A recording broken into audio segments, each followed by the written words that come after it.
Sebuah kedai kopi ambruk diterjang angin kencang saat hujan deras mengguyur kawasan Sidoarjo, Jawa Timur.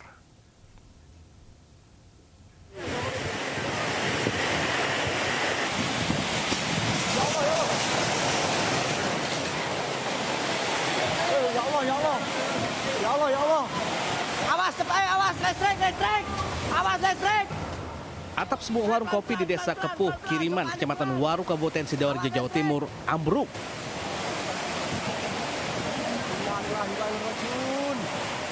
Para pengunjung warung kopi ini berlarian untuk menyelamatkan diri lantaran takut tertimpa. Atap gedai yang terbuat dari baja ringan itu diduga tak kuat menahan terpaan angin kencang saat hujan deras mengguyur kawasan tersebut. Hujan dan angin kencang yang melanda Sidoarjo Utara ini juga merobohkan sejumlah pohon di Kecamatan Waru dan beberapa rumah milik warga juga rusak. Kerusakan umumnya terjadi di bagian atap. Angin kencang, tiba-tiba warkopnya itu ambruk. Tak lihat bahannya itu dari galvalum. Itu anginnya kencang itu bagaimana, Pak? Kencang sekali, sampai ada di sana itu ada pohon-pohon banyak yang tumbang. Beruntung tidak ada korban jiwa dalam peristiwa ini. Dari Sidoarjo, Jawa Timur, Yoyo Agusta News melaporkan. Awas, listrik! Sementara sebuah rumah mewah di Bintaro, Jakarta Selatan hangus terbakar. Sempat terdengar ledakan yang diduga dari kebocoran tabung gas.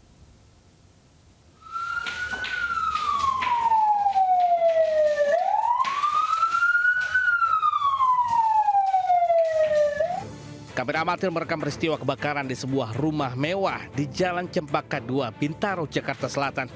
Petugas damkar yang tiba di lokasi bahu-membahu bersama warga berusaha memadamkan api. Sebelum api melumat badan rumah, diketahui sempat terjadi ledakan yang diduga berasal dari dapur.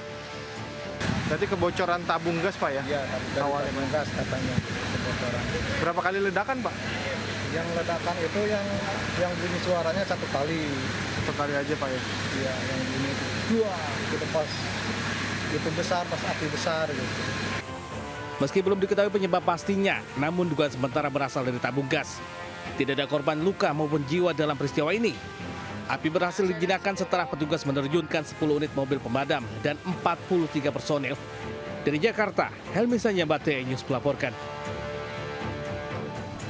Pemirsa, 14 korban ledakan SMAN 72 Jakarta masih menjalani perawatan di Rumah Sakit Islam Jakarta, Cempaka Putih, Jakarta Pusat. Sebagian besar korban menjalani perawatan karena alami gangguan pada pendengaran. Dari 14 korban yang dirawat, 2 diantaranya menjalani perawatan di ruang ICU dan HCU. Akibat luka serius namun kondisinya berangsur stabil.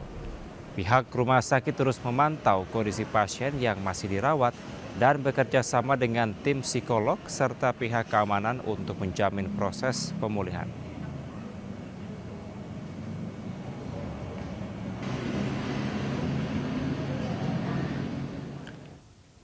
Pasca ledakan di SMAN 72 Jakarta, Gubernur Jakarta Pramono Anung mendukung rencana pemerintah pusat soal pembatasan game online. Sebelumnya dalam rapat terbatas yang dipimpin Presiden Prabowo Subianto, pemerintah membuka peluang membatasi game online.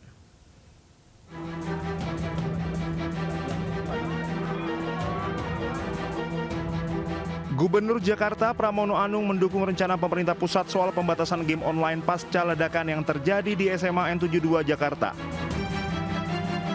Hal ini bertujuan agar peristiwa ledakan yang membuat sejumlah korban mengalami luka-luka tidak terulang kembali.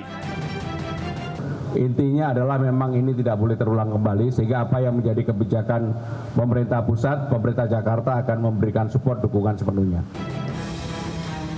Sebelumnya, Menteri Sekretaris Negara Prasetyo Hadi menyatakan pemerintah mempertimbangkan membatasi game online usai peristiwa ledakan di SMAN 72 Jakarta. Prasetyo mengungkap instruksi Presiden Prabowo Subianto untuk membatasi game online. Pembatasan berlaku bagi game online yang di dalamnya mengandung unsur kekerasan.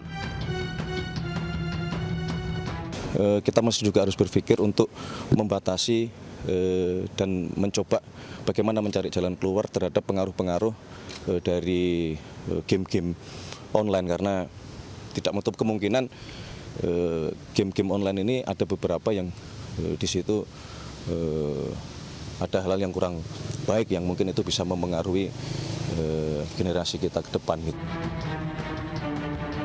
Prasetyo mengatakan dalam rapat terbatas yang dipimpin Presiden Prabowo Subianto bersama Kapolri dan sejumlah Menteri Kabinet Merah Putih, disimpulkan game online menjadi salah satu penyebab yang mempengaruhi terduga pelaku peledakan di SMAN 72 Jakarta. Dari Jakarta, tim Liputan Anyus melaporkan. Informasi lainnya pemirsa, gelar pahlawan nasional disematkan kepada aktivis buruh Marsina, keluarga menangis terharu. Keluarga mengucapkan terima kasih kepada almarhum Marsina karena meski langkah Marsina terhenti, namun nafas perjuangannya masih terus berjalan untuk para buruh di Indonesia. Selain Marsina, Prabowo juga menetapkan Soeharto dan Gus Dur sebagai pahlawan nasional. Marsina, tokoh dari Provinsi Jawa Timur, pahlawan bidang perjuangan sosial dan kemanusiaan. Gelar pahlawan nasional disematkan kepada aktivis buruh, Marsina. Keluarga menangis terharu. Keluarga tak bisa membendung air mata atas penghargaan tinggi yang diberikan pemerintah Indonesia kepada Marsina. Pemberian gelar pahlawan nasional ini diberikan langsung oleh Presiden Republik Indonesia Prabowo Subianto di Istana Kepresidenan Jakarta.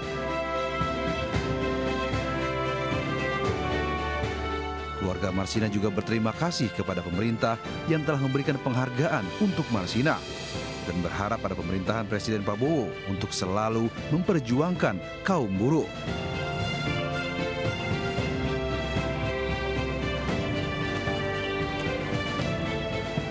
Selain itu, Presiden keempat Republik Indonesia Abdurrahman Wahid juga resmi mendapatkan gelar pahlawan nasional dari Presiden Prabowo Subianto. Pemberian gelar pahlawan ini bertepatan dengan Hari Pahlawan Nasional. Prosesi yang digelar di Istana Kepresidenan ini dihadiri langsung oleh istri almarhum Gus Dur, Sinta Nuriyah Wahid. Ahli waris almarhum Jenderal Besar TNI Haji Muhammad Soeharto, tokoh dari Provinsi Jawa Timur. Presiden Prabowo Subianto juga resmi menetapkan Presiden kedua RI Soeharto sebagai pahlawan nasional. Ketiga anak almarhum Soeharto, yakni Siti Hardianti Rukmana, Bambang Triatmojo, dan Siti Hediati Haryadi atau Titi Soeharto saling berpelukan hangat dalam prosesi upacara penganugerahan gelar pahlawan nasional. Siti Hardianti Rukmana atau yang akrab disapa Tutut Soeharto menyampaikan rasa terima kasihnya kepada Presiden Prabowo Subianto atas penetapan sang ayah Soeharto, Presiden kedua RI sebagai pahlawan nasional. Tim Liputan melaporkan.